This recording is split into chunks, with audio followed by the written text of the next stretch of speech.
Well, all right then. Well, welcome to the first ever Living Lifted podcast. It's been a long time coming. Something we've been talking about for a long time. I feel like there's kind of this expectation that for someone's first episode of a show or a project, that they'll either spend a whole episode by themselves talking about what it's going to be, or even just right here in the intro, talking about this is what we're going to be doing, this is what we're going to be talking about. And I'm not going to do that. I don't want to put this into a box. I have a general sense of what I have envisioned, but I just want to let the conversations flow and just let it go from there. So that being said, I have my first ever guest, Jacob, and it's fitting for you to be the first guest. One main being is that his company is actually one of our sponsors of the show. But more so, way more than that, we've been talking about doing this for over a year now. Yeah. Which is insane to me that we've now known each other coming up on almost 2 years. Yeah. I don't know how that's possible. I will say my phone is on silent. The reason why I do have it here is because we could be having a baby. I have to be able to see if she's calling me, and I got to jet home as fast as I possibly can. That's just I can't even believe I'm saying that again right now. And then my little girl's already 2 years old, and we're expecting another one. So before I start jumping into some of the in-depth questions with you, I first just want to tell you how much I appreciate our friendship. The journey I've watched you on over the last, especially 6 to 12 months, is special. And again, that's why it's fitting for you to be on here, because I feel like a lot of people, their strategy involves, all right, let's bring people on the show that have a following, or let's bring somebody on the show that's famous or wealthy, and everybody wants to be like them or have what they have. And then we're going to let them talk about how they have that or how they achieved that. And then that's going to drive listens. And you and I both know that that's just a bonus. And the way you're walking this out, that's what I really, really want people to be able to take away from this conversation today, is who you really are is not what you do or what you have. So that being said, I'm going to steal something from you that you said across my desk yesterday. So why are we here? How we get here? That's a loaded question for you. You can take that as far as you want to. You can go as far back as you want to go. Whether it's from, back in Iowa, or you want to talk about when you first got here. Take it where you want from right there. Yeah, man. Well, first off, just going back to how special this moment is what you and I talked about a couple of years ago when we first met, and kind of seeing the friendship evolve and where we're at today. But also just being able to talk to you before off air, just like what we've prayed about, where God's worked on our hearts and just where he's continuing to work on us. It's just a very, very special time for me and a special moment. I'm honored to be the first guest on here. I think even different right now, the focus of where this conversation will go today. Yeah. But it's also going to be substantially less intense than it probably would have been if we would have done this a year ago. 100%. And that's what we were just talking about, is in God's timing, right? I'm one of the people probably that you'll learn during this show is I get an idea in my head and we're trying to do it the next day. Because I've always wanted to make it happen. I know I can make it happen. And then I realized I actually don't make anything happen. It's not from me. And as I've been able to learn that, especially over the last 12 months, it's been something that's been really eye-opening, but that's why it's special to be here today. But how we got here, there's a lot to go into that, and there's summaries of it. I guess the best way to say it is originally from Iowa. Very blessed to grow up with brothers and sisters, have a brother, Tim, sister, Jen, had mom and dad who loved me. They got a divorce when I was 7, which led into life and just learning a lot at a young age, which then got me to going into college, went and played basketball for a year, and I realized I wasn't actually that good. I didn't play as much as I thought, and I ended up changing my life in that moment of the fact of who was I? Because I learned at a young age my whole identity was in one thing, in one sport. And there's still a lot of athletes I talk to and other people I talk to that you see the person who retired from professional and they can't figure out how to get out of what they were. And so I remember sitting in my dorm room crying, being like, I'm not Jacob the basketball player anymore. Who the heck am I? Just going through the challenges of life of, this is something you and I've talked about, is connecting on fitness. And so much, I went through a time in life where I just felt alone, went through a lot of ups and downs with family, mental health, watched a lot of family members go into the mental hospital, and just have to really, at 21, I realized it was me. And I had to depend on me. I think that's what really established that connection for us very quickly. We had a lot of similarities in our drive. Yep. We had a lot of similarities in our anger. Yep.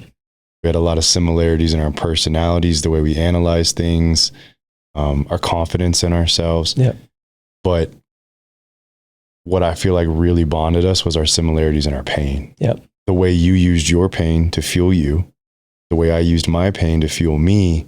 But then when we realized that pain, as you can look back and see that it was race fuel for a while, it then was something that became toxic in our overall life of who we wanted to be. Yep. And because we recognized that similarity in each other, I think that that's what gave us the ability, and I'll speak for myself as someone who's can be very skeptical of people and it's hard to trust. I did trust you quickly, but even that, I still watched you very closely because you spoke a similar message as me. And I know a lot of people over the years are even skeptical of me, that if I'm actually being true in what I'm saying, does he actually live out what he proclaims? And so I couldn't help it. I wanted to see, like, is this guy really who he says he is? And you are. I appreciate that, man. But it goes right back at you. Like, in what you said is, like, I think the hard part that most people don't understand is when you've actually, majority of your life, just been shown that you can't trust anybody. It's hard to, like, even trust anyone, even when you're like, hey, I think this could go, because something I learned, and it was a moment that I had to learn to go through everything. But, like, I've had the closest people in my life actually turn their backs on me. And I don't think there's a way to explain that feeling. You and I can relate on that. And, like, I just remember I was just back in Iowa with my best friend, Josh, and, like, shout out to him. He was the first dude ever to be through it all with me. And just, he's like, I ain't going anywhere. And that was literally the first person that I felt like was safe to, like, I know he's here. Because he would have left a long time ago and not dealing with half the stuff I went through if it was the truth. And I think that's one thing that just learning on this journey was, like you said, that made me skeptical of everyone I met. But it's also what fueled me to push so hard, is, like, when I figured out I couldn't trust anybody, I got into this hardened places. It's just me, baby. I'm just going to figure it out. Nobody else. And guess what? I don't need anybody else's help. And I don't want anyone else's help. I literally shared on my Instagram the other day, I went for a run, and I talk about just being proud of you, right? And I can now finally say I am proud of me and where I've come from and what I pulled myself out of. But in the same respect, there's a song I heard, and it's with NF, and they talk about, just keep on is the song. And it's, he talks about, I'd rather stand in the rain instead of get a raincoat. I'd rather suffer than get the handout. And that's where I put myself. And I allowed myself to suffer, and not allow people to help me, because I was like, screw it, I don't know if you're going to hurt me now. And I just became by myself. And so when I came out here, I was that person who was actually 23, and I was naive and, like, happy and go lucky of, like, wanting to just be with everybody. But I also had the jaded of, like, I want to trust you and I want to trust everybody, but I also know that I've been hurt by everybody I've ever known. And so then that's what made dating hard when I first got out here. And you and I have talked about this, but it's like, then, I was the person when I first came out here, I'm the love bomber. Do you ever notice that people have a propensity to latch onto you quickly? And it even makes you skeptical, because it's like, why are they wanting to get so close to me so fast? And then where that actually turned into is then when I came to Scottsdale, and again, I moved here with $1,200 to my name. How many people in the town that you grew up in? About 2,000. We used to have one stoplight, and they actually, I was back home this last week for my grandma's funeral, and there's no stoplights anymore. It's just a roundabout now, but yeah, so a little different, right? And leaving small town Iowa where everyone's like, hey, how do I help you out? Doing some stuff compared to you're now in North Scottsdale, which is called mini LA, and a part of like in this area, the amount of millionaires that are here is very concentrated, but also the values that I left in Iowa to come out and see here, it really started checking me on what do I believe and who am I, but getting into the conversation of like people latching onto you. Like my first day I showed up here, I went out with a resume and handed it out to 5 people and just showed up, looked at gyms. I wanted to be a personal trainer and ended up getting 3 job offers from that and being able to go. But the reason I say that is because that's actually something that did help me is I had people that I wanted to be like. Okay. I want to give you props in that. First, I'll humble myself by admitting somewhere where I'm weak and I've struggled. You're very good at not letting your pride stop you from doing what you know you need to do based on whether it's perception from the outside of others or fear or whatever. That's something in my life that I can see that I've had to work really hard on is when your pride is really the only thing between you and what you know you need to do, that's not anyone else's fault but your own. Yeah. And you're great about that. I appreciate that, man. That just comes from a lot of practice and a lot of like listening. Desperation too. You don't really have a damn choice. You don't have a choice. And that's another thing, right? When you don't have a choice, you lay down your pride. When you're putting peanut butter back because you ain't got the money, you just got to say, hey, this is what it is. Right? And then I've just never been the person who I'm going to play the victim. You know, like going through my own family, like there's people who have taken life the way they've taken it. But I always refuse, like I'll live out of my car if I got to live out of my car and I'm not going to feel bad for me because I also always understood somebody's got it worse. Now this phase, this is when you're doing the fitness stuff here. Yep. Okay. At that time, not now, but at that time, were you still in the mindset that what you do, what you have, what you achieve is who you are and your identity? Oh, 100%. That's what it turned into. See, that's another place where we're very congruent is during that phase. That was everything to me because like what you talked about when people have abandoned you, I felt like if I'm better than you, you can't abandon me. Come on. Because you need me. Yep. And so it was a self-defense protective mechanism to try to be the best at everything I possibly could because in every arena or every room I walked in, I wanted to make sure that no one could write me off, look down upon me or abandon me because they needed me or I was better than them. And what you talked about identity earlier, I so overly invested, whether it was in the physical or financial or things to try to compensate for those insecurities and those fears of being abandoned. And that's something that's been very difficult to get rewired and worked out of me and very humbling, but it's definitely been worth it. There was a time I was on my resistance bike. I know it's not in the frame, but it's in my office.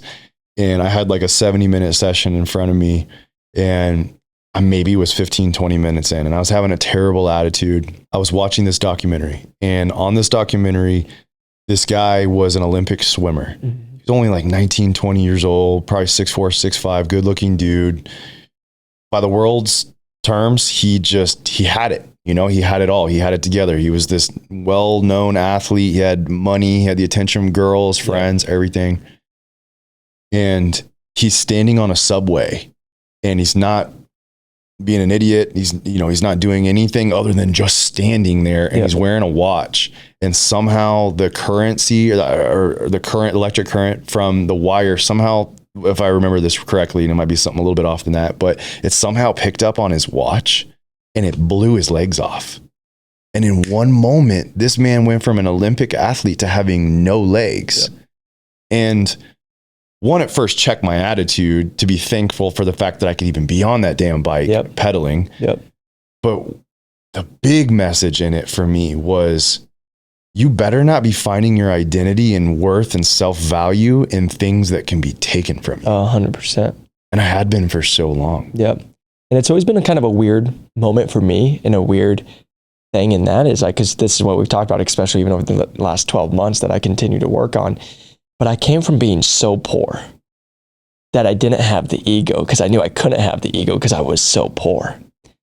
So like, for example, being able to have to, put groceries back, sleeping on an air mat, I just couldn't afford it.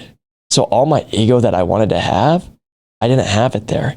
But what it actually was is I wanted to prove to everybody that I could be. Yeah. Right. I can sit here and tell you from the time I was 23, I moved out here, $100,000 is $8,333 a month, baby. And I knew that, and I knew that was your metric. That was the metric, and it was. I had a whiteboard next to my bed with financial metrics on it too. And that was like what I had to hang on to. That's what I held on to, right? I don't have to, but then it goes back to what's our worth, right? Okay, am I fit? Okay, so now I'm in personal training, fitness. Now I got muscles. Now I'm fit. Great, check that box off. Can I get a girl if I go out? Can I talk to a girl? Can I do that? All right, let's check that box off. Oh, can I get 6 figures? Can I be making that kind of money? Now I'm fit, make the money. I'll check that box off. And that was what I did. But it was an interesting road for me because I went from not having any of it to I was chasing it because I thought it would give me that. And so even though there was the ego, there was not the ego at the same time because I didn't have it, but I was just chasing it. And every person that I'd meet, they saw that I was driven. They saw the things that I wanted to do. But also, even now, I still struggle with it. But it's like, you're probably going to find out what my goal is financially. Hey, this is what it is. This is how much money I'm trying to make. This is what I'm trying to do. Right. And then what helped me in that, and in 2 ways, was I have a very obsessive mindset, like type A, put in, and for 6 years, all I've listened to is self-improvement, how to make more money, build businesses, how to become the best version of myself, do all this stuff. Saturday nights, I looked forward, 23 years old, man. I was so broke, couldn't go anywhere. I got jacked 4 hours a night on a Saturday. I'm like, I'm leaving at 5 o'clock, and for the next 4 hours, I'm listening to podcasts while I go grocery shopping at 3 different grocery stores because I know the peanut butter is cheaper, $2 here. And now I laugh because I'm like, the money I spent in gas. Yeah, But the reason I'm just saying that is like, that's what I looked forward to. And then going and I would go and start telling people, I'm going to make this money. I'm going to do this. And then that's where my identity came from, right? And it actually, from my family members who've never made any money, it actually made me become some version of them that they actually, stories got twisted there. And then the hurt that's already there gets even more pushed out. And it was just, it's such an interesting thing of the ego. What'd that feel like for you to be misunderstood? That's the worst. And I think that's something I still, we were just having this talk is, like I've always just wanted the best for people. I want to help. And when I tell people, and I think that's the thing is like, whenever I'm telling people I'm trying to go after this, it's never, hopefully it comes off as a brag. I just want to say I'm doing it. So hopefully it encourages someone else. But I know some people, if they're not in the right mind, the right frame where they're at, it can be, oh, you're cocky, you're a douche, whatever it comes off. And then that's like, for us, like we just talked about it. I've just had something actually last month happen where it's like, I'm going out of my way when I shouldn't actually be doing it. I'm trying to help somebody. And then they turn it and make me now question me. And I was like, but I was doing the right thing. And I think that's a tough thing to be, is that when you get misunderstood, but where your heart is. And like, but what I've had to learn in that process is when I feel misunderstood, it's, a lot of times, I always will do self-reflection. Where did I mess up? What did I say something, all this stuff? But what I've actually learned is when I'm trying to climb to a certain spot and the person's misunderstood, it's hard to explain to someone at the bottom of the mountain what the top of the mountain's like, even when you're trying to help them get there.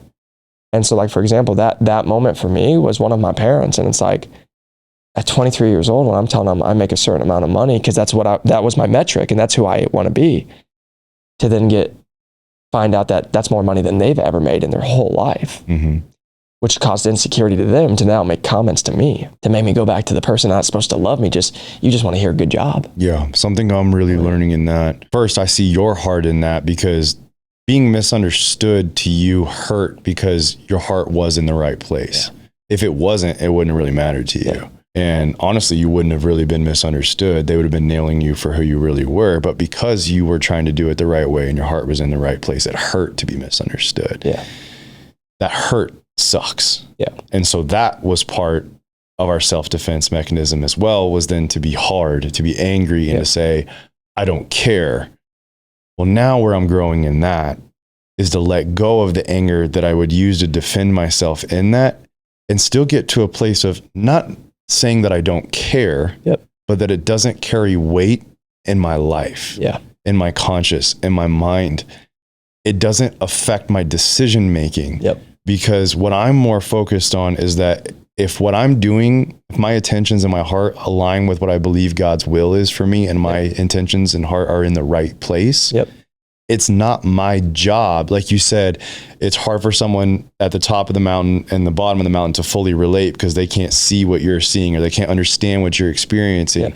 And then you feel like some sort of almost like obligation, responsibility to explain yourself to this person so they don't misunderstand you. As long as you're doing this for the right reasons and your heart and intentions are in the right place, that's not your job. And the only way we can have peace in that is because we know, all right, I'm aligned with what I believe God's showing me to do. And not from a prosperity, like I'm taking God and fitting into a box to make my dream come true. Like a lot of this part, if you're like, and again, we need to define success, because most of the time when you say stand at the top of the mountain compared to down here, that means, okay, I got the money, I got the spouse or the spouses, or I got the cars or the image or the following, whatever that means. What everybody thinks is success. What we're talking about is the life journey. And so usually this, to me, at least now how I look at it compared to how we looked at it before, this means that I've been pruned. I've gone through the trenches. I'm still going, and knowing and adopting a mindset that I'm not looking for my break. I'm not looking to the point where I can say, I've made it and now I can relax. I know that this life, no matter what phase you're in, if things are good or things are hard, if your money is good or they're bad, if there's sickness or there's health, it's always going to be an ongoing journey. So if you're constantly looking for the break, you're going to always be let down. And learning how to die to yourself and make your life's purpose, make your drive to actually be bigger than yourself, outside your own bubble. If that's what up here looks like, then that's when you don't need to explain yourself and just allow God to do that work in that person and be able to have that peace. Now, before you keep going, I do want to brag on you and explain, just in case they don't know who you are or aren't familiar, what your financial metric was that you broke down for a year. He now does well over that in a month.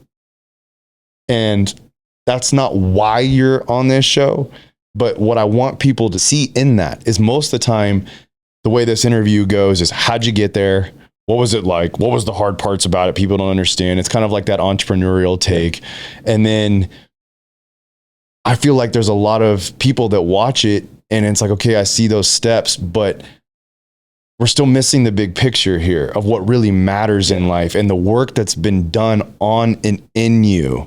Through this process, and you getting to the point where you can look across my desk yesterday and say, even if it all goes away, I don't feel like I've lost everything, because what I'm gaining and what I'm learning through this process is more valuable than what it's actually producing from a financial metric or a lifestyle or whatever you want to put in that box that the world tells us that you need to go chase or you're a failure. So he has done things that the world would look at and applaud and say, you've made it, you've got it. But now what you're seeing is that this is just part of the journey of stepping into who God has called you and developed you to be. And the way the world keeps score compared to how God keeps score and how we're learning to look at things is completely different. And that's what we're trying to change and look at and learn, is that. And honestly, man, like there's this show called The Chosen, and the intro of it is all these fish swimming one way and there's like a blue one swimming upstream. It feels that way. It does. Because like even some of the stuff you were sharing with me, and I don't want to overshare, I'll leave it up to you, about some of the decisions of how you're making, or some of the decisions you're making on how you want to scale or not scale, or things you're doing would be the exact opposite of whether it be a VC that came in and got involved, or a coach or somebody, they'd be like, what are you doing? Why are you doing that? That doesn't make sense. But it's because you're stopping playing the game that the rest of the world's playing on how you keep score. And you're actually finding peace because you know already, even where you're at, most people will never get to. And I don't say that, to be condescending towards anyone, but it's really hard. And because of your drive, because of the fuel, that race fuel we talked about, like it got you to a certain point, and then you realized, like, I'm still not happy. So then what? Man. First off, thank you. But second off, what I want to say is something that's rang in my head the last 2 years. What happens when you get everything you ever wanted? And you're still miserable. And I'll sit here and say that, like, because what you said is now why I do everything I do is I chase peace. I'm chasing peace. And then you guys can take that where you want, but like for me, I just pray. Like what people don't understand, the reason I sit here, the reason I've had any success, it's never been me. It's never been me. I want to take the pride in it. I can come and tell you what I've done. Yeah. But what people don't understand is I'll never forget being 23 broke, like sitting, I was doing an internship for strength and conditioning in Omaha, Nebraska, Creighton University.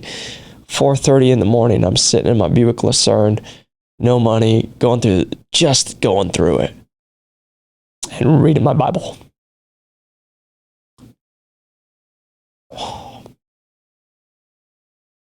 And I remember praying, and I said, you just give me the opportunity. Promise I'll do it the right way. And to reflect to see where I'm at today. That's why I can always say it's never been about me. It's never been from me. And there's moments I fall off and I want to put it back to me, and I have to go with my brokenness and say it is me. But to say like I make more in a month than I ever thought I'd make in a year, that ain't me. And what I've also learned is like, I've been able to be here in Scottsdale and watch all these people who do make all of it. And one story I just want to share that started teaching me that was when I was 23, after I made that move. And I was just, again, my goal was always, how can I be a light? How can I just be energy to someone? I never know if me saying hi makes that person stay, because I don't know what they're going through. So I was at the gym and I saw hundreds of people a day while I'm a personal trainer at this. I was the favorite. Because guess what? I never was that good at getting money from them. I was paid by the employee. They already paid the membership. I was just there because I cared about them.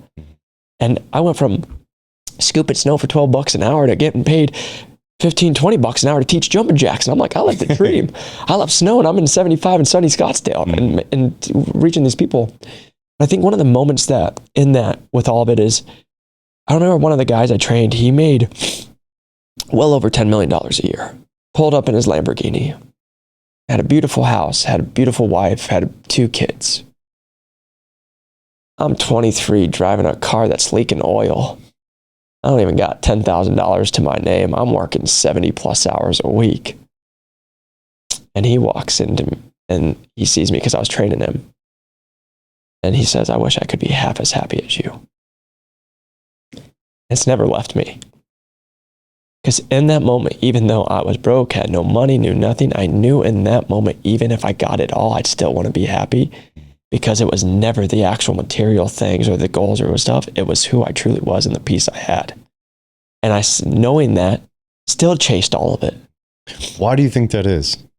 Why do you think so many of us, like Jim Carrey's been pretty outspoken as of late, saying, I wish that everybody could experience fame, have all the money they want, and see that it doesn't make them happy. Yeah. Why is it, do you think, that people can hear that, even see the emotion that's coming out of you, or even like in Jim Carrey's crying in some of those interviews he's giving, but still have that thought like, yeah, but let me see for myself. Bam.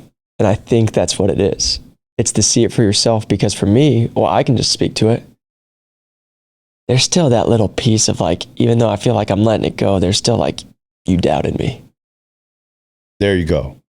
So what I think it is, and all of us, if we're really honest, is that vision of success that we have is what we feel, not just that, because they tell you it's not happiness, but what we feel like it is it gives us control to conquer our insecurities. That's what it is, man. But the thing is, and that's what they really find out, because it, like you can like buy happiness. Oh yeah, you can buy stuff, experiences, and do fun things. They just run out. And I take trips and I go have a great time. But like the times I bought a new car that I loved, and then it's amazing, and in 3 months I'm already looking at other ones. I mean, it's just ridiculous how much that cycle just repeats itself.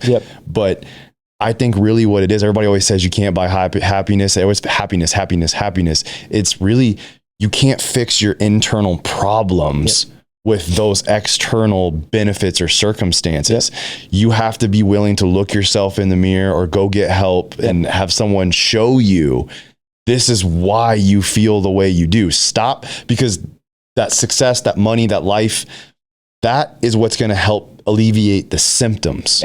But it's not going to actually fix the root of the problem. Come on. And until we actually fix the root of the problem, it doesn't matter even hardly what environment we're in, because that's still going to be such an anchor in our life, in our soul, that's pulling us down, that we're just running through. I call them runways. It's if you're good looking, you're talented, you have resource, you have more runways that you can use to satiate yourself for periods of time that you actually do feel better. Yep. Like, anybody that tells you that's not the case is lying to you. There are periods of times that high of that success, that high of that substance, that high of that relationship, it does make you feel better for a while. Yep. But then over time, the cracks of what's really causing the pain that was covering and coping for, they start to show again. Yep. And now here we are again. We do have those things, but those things that covered it before no longer are adequate to cover it. And we're starting to feel it again. Man. And what I just want to just touch on is it's the brokenness. Yeah.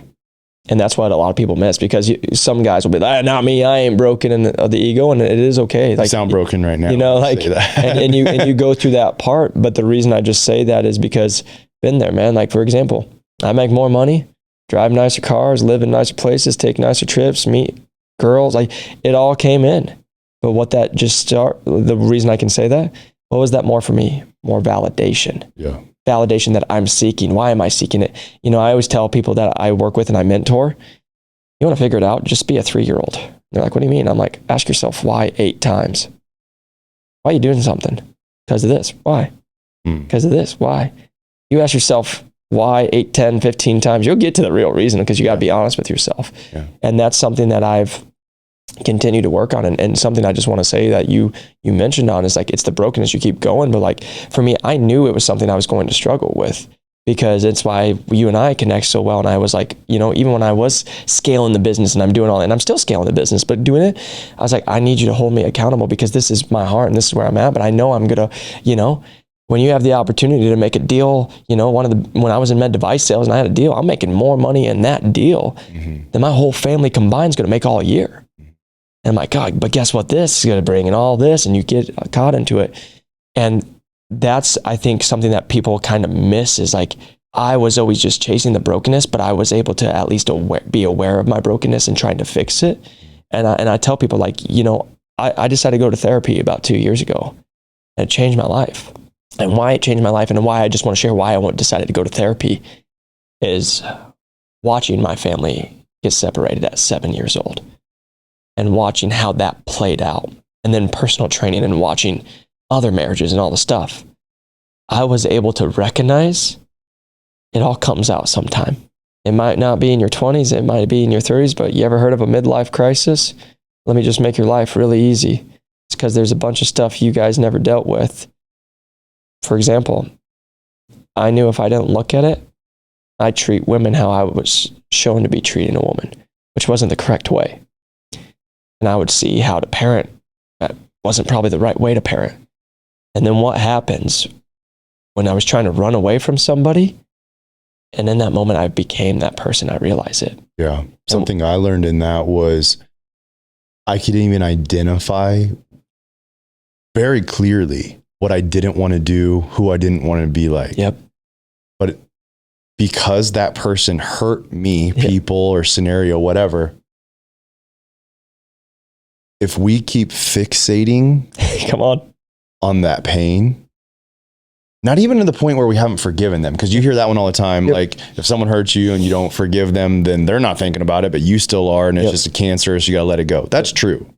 Absolutely. But the next layer under that is, if you're always focusing on your pain, what else are you doing? You're trying to make yourself feel better. What's that next dopamine hit? But what you're also doing that whole time is you're just always focusing inward. Come on. And so then you end up hurting people and letting people down in your life that you don't even want to hurt or let down, because you're always so fixated on your pain and your problems and how you feel and how to make yourself feel better, that you're not the person that you want to be in the people's lives that are closest to you. And when I had to take radical acceptance of that. And I'm so thankful that, as painful as that process has been, I started it before I actually became a father. I'm so thankful for the patience my wife had with me, because I wasn't the husband that I should have or wanted to be, because I was so focused on my own pain, my own anger, my own scenario. And because of that, if I'm always focused on myself, I'm not focusing on being the man that she signed up to be with. Bam. And that's what I would have done as a father. Yep. And so now it's accepting the fact that, yeah, that thing happened, but it doesn't make me or break me, as cliche as that sound, but it doesn't have to shape my future anymore. Yep. Come on. It did shape part of my life, Yep. but it's up to me whether or not I'm going to continue to allow it to shape what the rest of my life looks like. Exactly. And that was the thing, man. You're exactly right. It's going into do I want to keep this trend going, or do I know it could be, or do I want to fix it right now? And I'll tell you, I sit here and tell people like, and it's always funny for me to say, because most guys will be like, oh, you go to therapy, you're weak, whatever the stereotypes that come with it. I always think of Sopranos. He had to hide it because if they found out, they would kill him. They would kill, yeah. Exactly. And the reason I say that is I laugh because I'm like, man, I've built businesses. I've built 7 going on to 8 figure. Like we're going up, we're getting VCs, all that. Honestly, everything I ever did was go to therapy and deal with myself. Mm-hmm. Like we were just talking, like I had anxiety that I never even knew. I'm the strong dude, fit dude, successful dude, all this stuff. And when I started to go dig deep, like I realized the person I fixated I never wanted to become, I was becoming, because I was fixated on not becoming that person so much. That's what I want everybody to hear. They look at someone's journey like yours and they hear the normal entrepreneurial journey, or even just, climbing the ranks of a business, or even just the normal person of life of like pulling themselves up by the bootstraps, the American dream, all that stuff. But a lot of times they'll like give themselves this little out and say, yeah, they did all that and that's hard stuff. And I think I could do that hard stuff, but they don't have the anxiety I have. They don't have the hurt I carry. And so therefore they like put this wall up almost as to why they can't do what you've done. Mm-hmm. And not to say even from a sense of how much money or success you achieved, but to find peace, to find fulfillment, to find purpose, to be happy and content with who they are. Yep. They don't feel like that's possible for them because they don't feel like they can relate with most of the people they're listening to talk, because they're not willing to unveil what really has been going on in here this entire time. And that's what you're doing right now. Yeah. Crippling anxiety in today's society is rampant. Yeah. It's all around us. How many people do you know that deal with anxiety now? Me? Thank God it's not like it used to be, but mine was at the point I didn't even want to go to the mailbox. Yep. I'm like, what could be in there? Yep. And it just leaves you in fear, and you cripple yourself, like you said, right? And then what you get told is like, oh, go take this medication and go do this, right? Yeah. And one of the best things I had to do was just sit in it. Mm-hmm. And it hurts, man. There's no way to explain trying to deal with yourself, like work on yourself and deal with it and bring up things that I've never verbalized ever in my life. And those are the things that allow us to relate and share with a one-on-one conversation, or maybe even a setting like this, but very specifically in a one-on-one or in a small group setting. I've never seen God make an impact, or if you guys don't want to believe in God, if you want to say an impact made or a difference in someone else's life because of something I did success-wise or achieved, it's always when they relate with my brokenness. Yep. So I do believe in God, and I'm going to go back to that. When someone can sit across from me and they've been to the darkest depths of their life, and I can look at them and I can say, I'm not going to try to fix you. I'm not going to tell you you're wrong. I'm not going to tell you I understand. I'm just going to tell you what mine was like, what that feels like for me. Yep.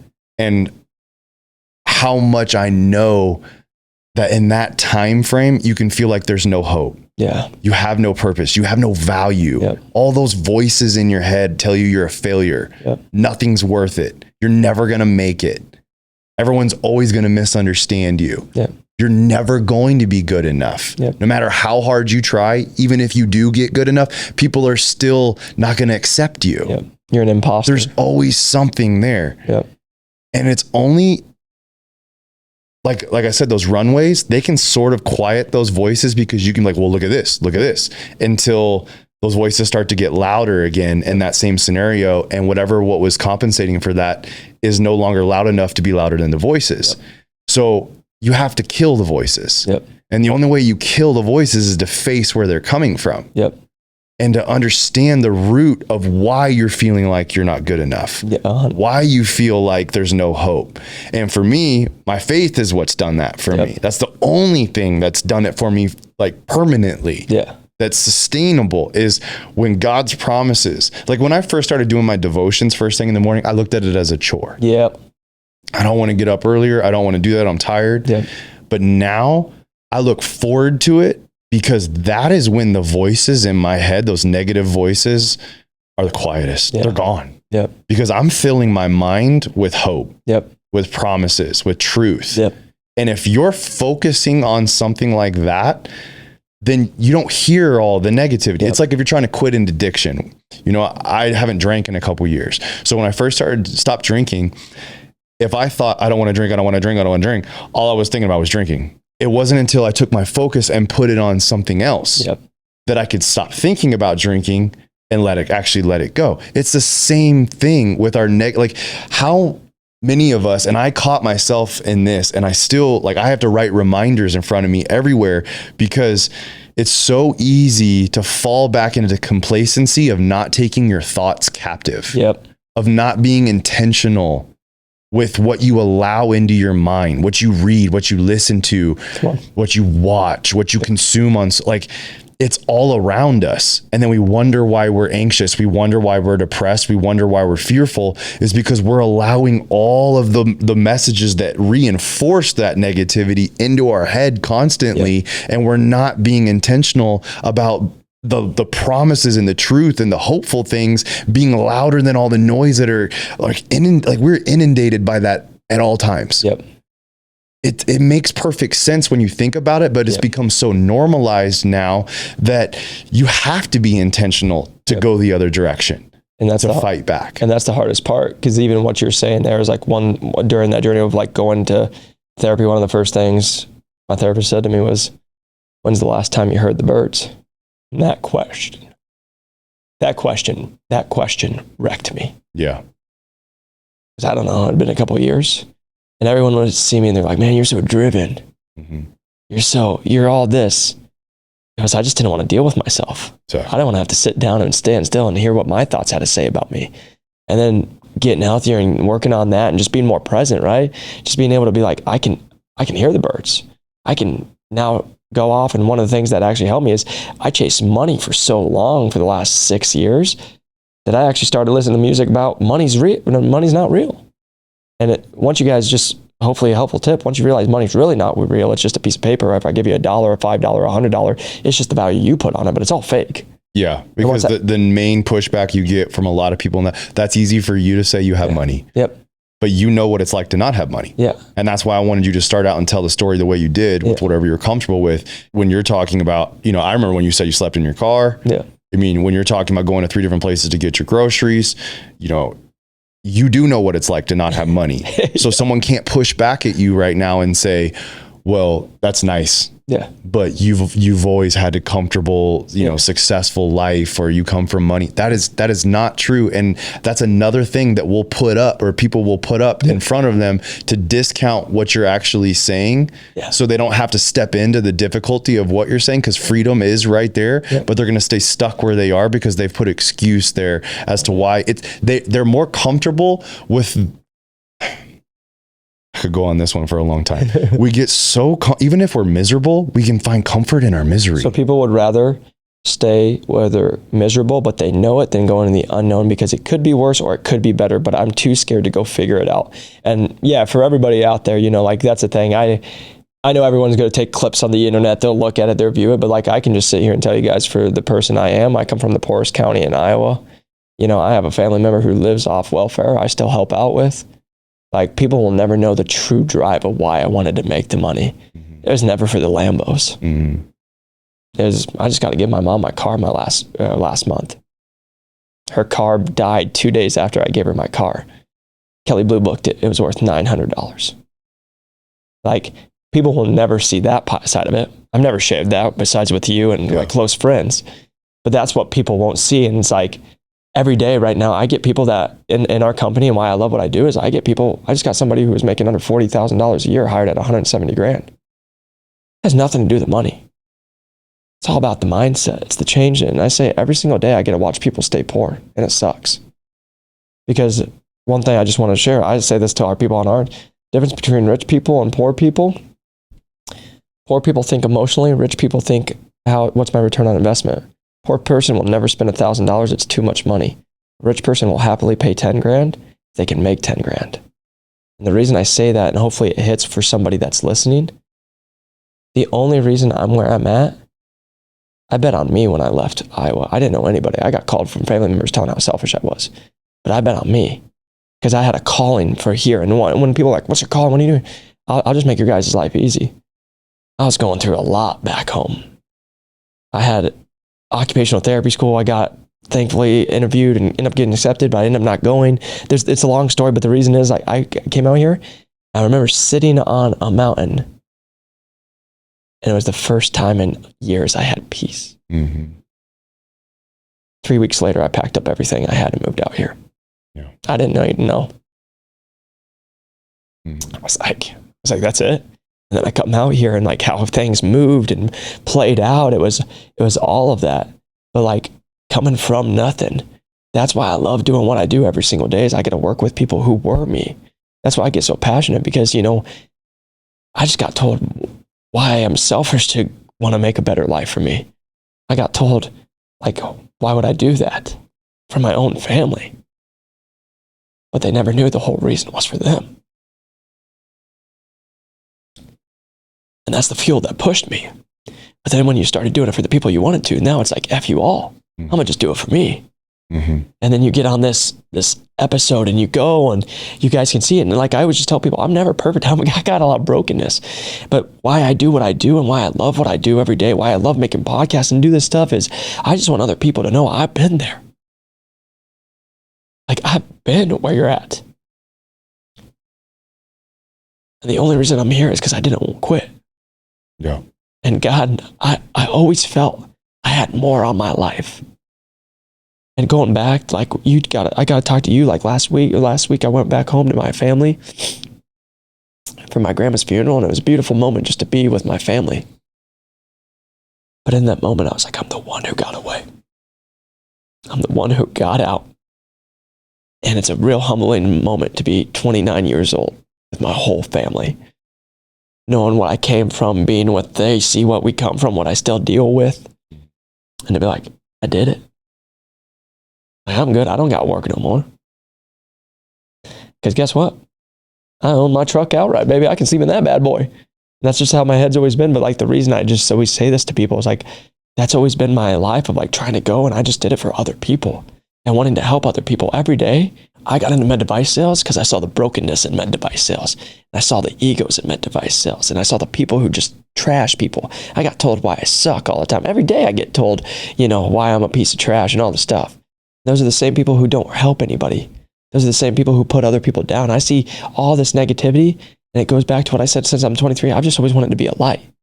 And I always think about to my people that I work with, you guys might not be willing to take, or you might not be ready to get ripped up. I'll get ripped up. Because I can take it. Because I think that's one thing going from the journey that comes in. When you get to the point where you feel broken, you feel alone, you have nothing, you sit there and question if you even want to be alive right there. And you pull yourself to where I'm at today. You can't take me back down to nothing, baby. Because when you look at the gates of hell in the face, and you're like, I'm not done now. That's what drives me every day is being like, I made it out of that. Mm-hmm. You can come at me, throw everything in, but now that I've been able to, there's no surprise that my business and me and everything's gotten better the closer I've gotten with Christ. And the old me that used to be like, F you all, I'm going to prove it to you all, is now, let me just love y'all. But also understand what I love. We talked about this is, everyone thinks Jesus was a sheep. We're the sheep, guys. Yeah. He was the lion.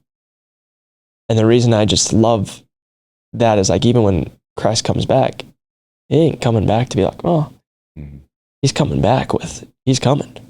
And I think about that as, I just want to be the best leader I can every day for the people I'm around. And I'll just sit here and tell, I fail every day.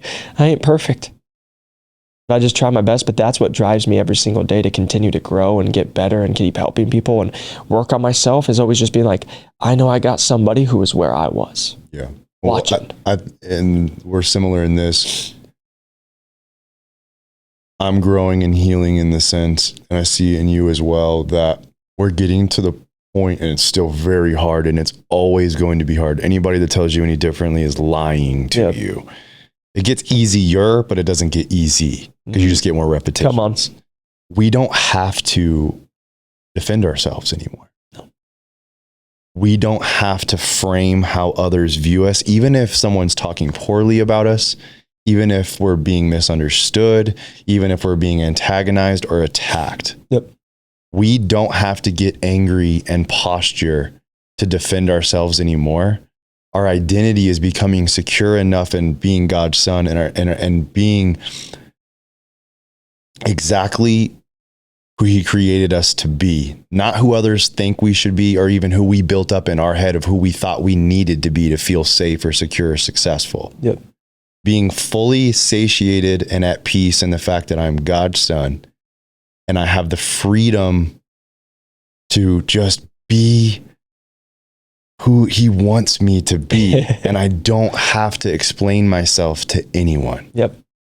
That's what's helping me heal and grow and let go of, whether it's a confrontational situation, a broken situation. I don't have to be my own lawyer anymore. Yep. If I just live my life truly according to what I'm saying and to what God's showing me and what I'm learning in my devotions every morning, yep, then I'm just going to live as a witness, not a lawyer. Yep. He doesn't call us to be lawyers. He calls us to be witnesses by how we live our life and how we love others. Yep. And it's like, I don't know if you saw it this morning, Preston put that one out, because I was going to ask you two questions, one about what's purpose, but he said something along the lines, my purpose is I'm going to bring as many people to Christ as I possibly can, is basically what he was saying. Yep.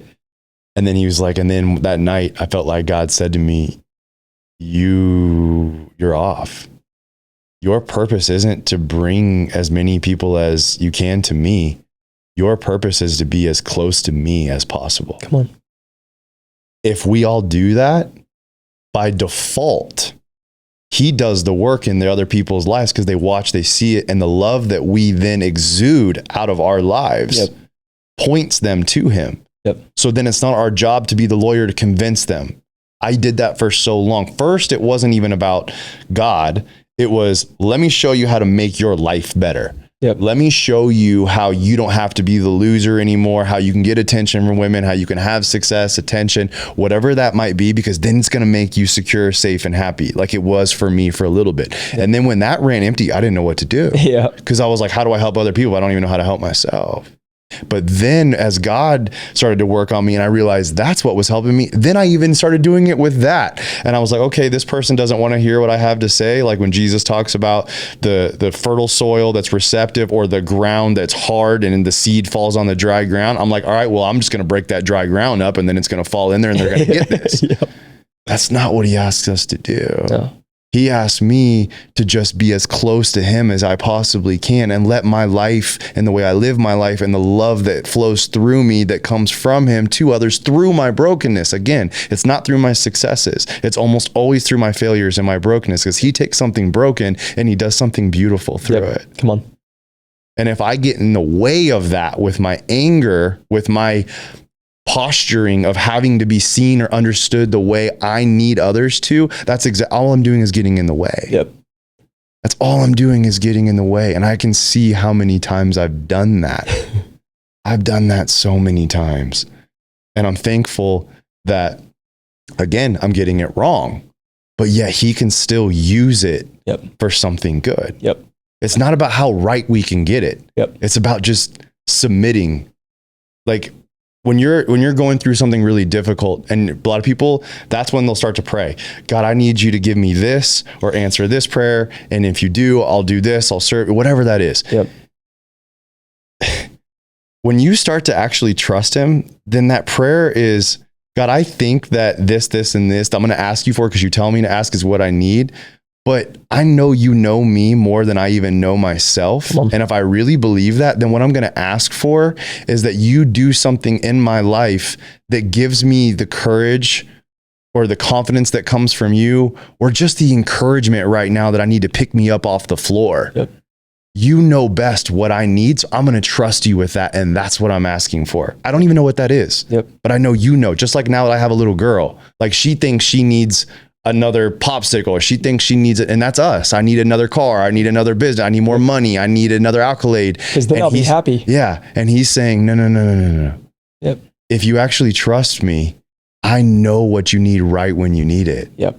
And that's what I'm trying to learn how to relinquish to. And it's tough, man, because I still fight it, right? I think one thing you said is, what's purpose? And as I can sit here and reflect on, if you asked me that question through the years, what's purpose? I think it would have been, you know, when I first started out in this journey of entrepreneurship and moving out here, what purpose is my self-centeredness, what it's about, I want. But I've been able to tell you, man, the hardest thing I can tell anybody is the last year and a half, I pray to God and I say, if this is where you want me, please keep showing me. If you don't want me here, take it all away. And as somebody who came from nothing, to me, that's the scariest prayer to ever pray. To go back to all the hard work, all the stuff to nothing. But the reason I say that to you all is like, my purpose, I have feelings, I know what it is. But what for me is to check in with God and be like, where do you want me? And he puts stuff on my hearts. And guess what? There's probably stuff in my head that I just come up with. And I'm like, I think God wants me to do that. But it always gets ran by, do I have peace at this? Do I pray about it? And one thing I've been trying to get better at is, instead of coming up with the idea on Tuesday and making it happen by Wednesday, Thursday, how about I come up with it on Tuesday and I'm going to wait till next month and pray on it and see where it's at? Because exactly what you and I just said about this whole podcast, we've had this idea for way over a year. Mm-hmm. But it was not the right time at that moment. Continuing to pray to see where God's taking us into the stuff. And again, I'm not perfect on it. We're never going to be perfect on it, but just continuing to pray of like, where is it supposed to go? And that's one thing I think for me is something you said is like when VCs or other business owners and all the stuff, you know, like a lot of people will be like, you're doing this wrong, or I would do this. And but what most people can never understand it, it's not about the money for me anymore. If I was running my business just to make money every day, profit, we would offer a lot more different things. We'd be doing not about that. I'm just about value and knowing we can help people. And so I just keep running the company how I want to run the company, not what the business world tells me how I'm supposed to run a company, because it's also the most fun when I go meet with VCs and they're like, we've never seen a company as profitable with low overhead, with how you've built this and all the stuff. Mm-hmm. And it goes back to, because I never try to do it like everybody else. Exactly. Because what most people say in that scenario is they say it's not about the money anymore because they have it. It's now just how we keep score. Yeah. And they go with it. But you don't keep score the same way they keep score. No, because going back to it, one of the most special moments last week, when you get to sit here and text me that one of the dudes that I left to med device sales because I was ready to go be a CEO. I prayed about it a lot, and I knew I was going to work way more, take way more stress to go full time on the business, because I could have stayed in med device sales, made 6 figures on the side, and made all this stuff. I was like, no, I'm going to go in, and I know that's going to require more headache, more risk, more stress, all this stuff. But I prayed about it, and I literally got to the point where I literally couldn't stand another day being in where I was at and knowing where I was going. And when I jumped, let me just tell you guys, I jumped the first 2 weeks, worst 2 weeks of my business ever. I remember. That little devil comes in and says, you ain't good enough. See, told you stay where you're at. You got people messaging, you poser. What the heck's wrong with you, you idiot? All that stuff. And what just reminds me is being able to, you know, get that message from you this weekend, when one of the guys who 6 months ago wasn't a part of our company now is a part of my company, and he just accepts Christ. Because of us being able to help him, because of you having that talk, giving him a Bible. And I sat there afterwards and I just talked to him and I said, I hope you know, whether this business goes great or goes bad, it's worth it right now. That's it. And it's tough, man, because as I sit here, my videographer gets to see me have the days where I'm melting down because we got big bills. Because what people will think is they're like, oh, you're making this money. That's nice. Well, to run a business, to make that kind of money, it's more money than I used to make in a year. I'm paying in a month now. And it's stress to that. But going back to, I have to continue to check in on myself and go. And that's why I talk with you. I talk with Chris. I talk with our friends. Like, it's the ebbs and flows, man, because sometimes I can lose myself. But in the last 3 months, the last 2 months, especially the last 4 weeks, it ain't about the money anymore. No, I say this, we need to make money. It's a business and we're doing stuff, and I'm running businesses to do stuff. But like, that's not my only my only focus. Why I know I'll always make money while we'll do stuff is because I only just focus on the value I can give someone. And I know when I give them value, money is just an exchange of value. But if I have to go back to it's just me and doing it, I now have the skills, I know all the stuff, all the things, but going back to it's just me focusing on the people now and me focusing on our employees. And going back to it, I don't sit here and say I'm perfect. I fail every day. But my prayer every day, and when I join 2024, make me the best leader I'm supposed to become. First, I'm going to give you another compliment, and then I'm going to give you a tough question. Okay, and then that's how we'll wrap this up. All right. First, the compliment I want to give you is from the first time we met, because I just said, like, I remember when you made the jump. You hadn't made that jump yet, but you were still doing well with the business on the side. Yeah. And then when you made that jump, and I remember those first 2 weeks, and then now where it's blown up in scale too. You said something earlier about how you want to be checked. And every single time we've had a conversation that involved you being checked, you have always taken extreme ownership, and your heart has shown that you legitimately do want to do these things for the right, do this for the right reasons. And every time you've responded beautifully, and not just responded in the moment and just like said the things that me or whoever wants to hear, you implement. Yeah. I think there's a lot of times when people say they want to be checked, and then they save face with the person that's checking them, and then they go back and they sit in it and they don't actually implement or make a change because what's working for them is working, and who are they to tell me to do it differently? And I'll even sit here and say, even with me, as through this process, as you've continued to grow in your business and financially, and in your relationships, the different relationships it's brought into your life because of your success. Yeah. I've seen this time and time again because of my old career in private equity, or even just the people I've been around in my life, that when you start to hit that trajectory, you hit your stride, you're experiencing all that success, you're getting that high from it, you have that excitement. Oftentimes they stop listening to the people who they used to listen to, who actually had a voice in their life. And they want to only start hearing from and listening to people who have more money than them, or more power, or more influence, because that's who now they need to listen to, because the people that used to matter or have a voice in their life aren't on their level anymore, and they now discount it and disregard it. When most of the time that's who they need to be listening to in the first place, because they knew you before you ever got to that point. Yep. Now, some of those people in that next are going to be great business advice, and they can help you on that next level and scale. Exactly. But when it comes to where your heart's desire is to live the life that God has designed you to live, to be the man you feel he has called you to be, you've always listened to that voice. I've watched it time and time again.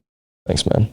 And if you're not, most of the time you're even weeping over it, because you see, I said, I want to be this. I want to be this man. I don't want this to hold weight in my life. And then when you realize it started to hold weight in your life, you get that check and you realize that is not who I want to be. Yep. And so you course correct. Yep. That's rare. Appreciate that, man. That's what I want other people, young men, women, whoever's listening to this, to want to emulate.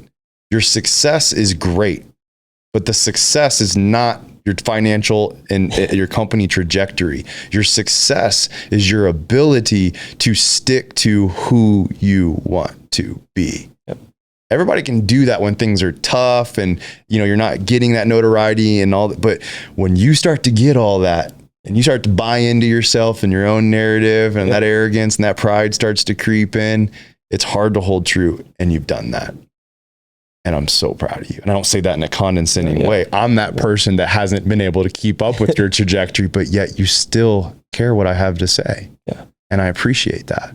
And I'll tell you why. Because of the man you are, the husband you are, the dad you are, the man how you show up every day for your people. And I've watched your heart. And I know you had, and I've known where you've gone and all the success you've had as well. And just continuing to watch how you show up every day. Because what people will never understand, I always tell people I'm an emotional person. And that's like, you can call it weak, you can call it whatever, and that's okay. You know, I'm comfortable with who I am. I'm always going to wear my heart on the sleeve. And if some people don't like it, I know that. That's okay. But what I just sit here and tell you is why I will weep, why I will get emotional, why you'll see me cry, not be ashamed of it, is I don't take this as a joke. I take my life so serious for the fact of, I say this all the time, if all I was known for was making a lot of money, but I was a jerk, I failed, man. That's my next question. What's legacy to you, and what do you want your legacy to be? Yeah, man, that's a great question. It really comes down to being a light. And when I say legacy and be a light, what does that mean? It means I just want to continue to love people and just show them that there's something better. And when people hear me say that, they're going to be like, well, why do you want to do that? God's given me these gifts. God's given me this platform. God's given me the opportunities. I haven't done it. When I've been able to do all this stuff, you know what actually happens? Why are you different? What allows you to do this? And I just hope people just see me for who I am and what I try to give them. And if they don't, that's okay. But my thing is I just try to be a light to people. And hopefully, you know, it's somebody like I look up to Christ, and hopefully I can just be somebody who points them in that direction. That's it. Because I want to be here. I want to have the success. I want to have any other stuff if it wasn't for him. And I know that. So my legacy, I can always say, well, I want to do this. I want to buy this. I can leave scholarships and do all this. Yeah, that's cool. I think about the people I'm with every day. How am I showing up? How am I making them better? The people I'm in interactions, the people who watch our stuff, like that's my goal. It's just to continue to be a light every day. And knowing some days I fail and I fail hard, but just continue to pray and ask where God wants me and going into just doing what he wants for me. Because it goes back to, you know, something you said, I just want everyone knows, like confidence usually hasn't been the problem for me. I've always had the confidence of like, I'm going to figure it out, baby. Like I got that. It's actually been the hardest part. Like I even remember telling you, 3 months ago, I'm up running on the pool, looking at my stuff, and I'm like, man, there's not many more people I know my age making my kind of money, as fit as me, all this stuff. And the fact that I even had to say that says, where's that insecurity coming from? Mm-hmm. And continuing to get checked and be able to do what I'm doing just to continue to grow the man I'm supposed to be, and just live out the world that I'm supposed to live it out as. And that's how I just look at it, is who does God want me to be? And I know he's given me the opportunity to do certain things and given me a lot of stuff in life to be able to be relatable to. But that's what legacy is for me, is just to continue to show up who I'm supposed to be for him and stay focused on him. And hopefully it touches somebody else. I love that, man. I think that when you ask in general, a group of people, what is legacy? It's what I want to be remembered by. And I don't think there's anything wrong with saying I want to be remembered well. I want to remember, you know, sure, you could put some things in that blank that it's like, okay, being remembered for being financially successful and all that stuff. More so as filling a void that's like, oh, I don't want my kids or my family to think I'm a failure. Yeah. You know, that's what they're compensating for. But let's say you did just say the good things. I want to be remembered for the impact I made in people's lives. I want to be remembered as being the guy that was easygoing and had a smile on his face. Those are all really beautiful things. But I dug into that for myself because that was me. I was like, I want people to remember me as the guy that genuinely gave a shit about them, that like had no obligation to care about them, but did, that would go beyond the normal to show that I cared and loved them. But why? And it's because I wanted people to actually see me, even some of my own family, for who I really am. But now where I'm healing in that is that I want to serve others regardless of how they remember me. The only thing that matters to me is that I know my Heavenly Father is proud of me and that I'm doing everything I can to be closer to him and put a smile on his face. Yeah. I might not ever get remembered or leave the legacy that the world would define even in other, like that'll take care of itself if I do that. And I know that's how that works, but it has to, again, be for the right reason. Yeah. It can't be that because I just want people to remember me as a great guy. Yeah.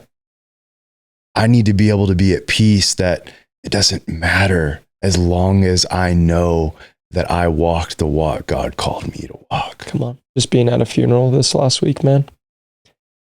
Sitting there and just reflecting on, what if this was mine? What I'd want. And the thing that came to mind is, what happens if I go meet God and he says, you're a great dude, treated people well, but none of them knew who I was. So what do you want on your headstone? What do you want on, if you could put a billboard right now on the 101 in Scottsdale Road, what do you want it to say? That's your headstone, like that's your message. What do you want it to say? You're loved. You're loved? That's what I was going to say. Because right now, like I'll address it. People might have listened to this first episode and been like, wow, he talked about God a lot. I don't know if I'm going to be listening to this. That's okay. Yeah. Not all the episodes, the different guests I have, like you and I share the same faith. We're in a very similar place with our walk. Yep. And this to us is most important. There will be some guests I have that we might gotten, like it's not going to be a big topic in the discussion. Yep. But even if you write us off because of this first episode, it's worth it. Yeah. It's worth it. It's okay. And I think that's one of the things, is just dying to the world. I'll just sit here and tell you, man, the only reason I've had success is because I haven't tried to do what everybody else is doing in the world, you know? Mm-hmm. And what you've said is, you know, something I journal every morning. I'm loved. I'm loved by God. I'm a good man. I say it every day and I write it down so I remember that. You are loved and you are a good man. Appreciate that. And I'm honored to have you here for this first episode. I'm honored to walk through life with you, and I can't wait to see where the rest of this journey goes. I appreciate that, man. So as he just said, don't be afraid to stand out. Don't be afraid to be genuinely you. God made you specifically and uniquely just the way you are, and the way you are is beautiful.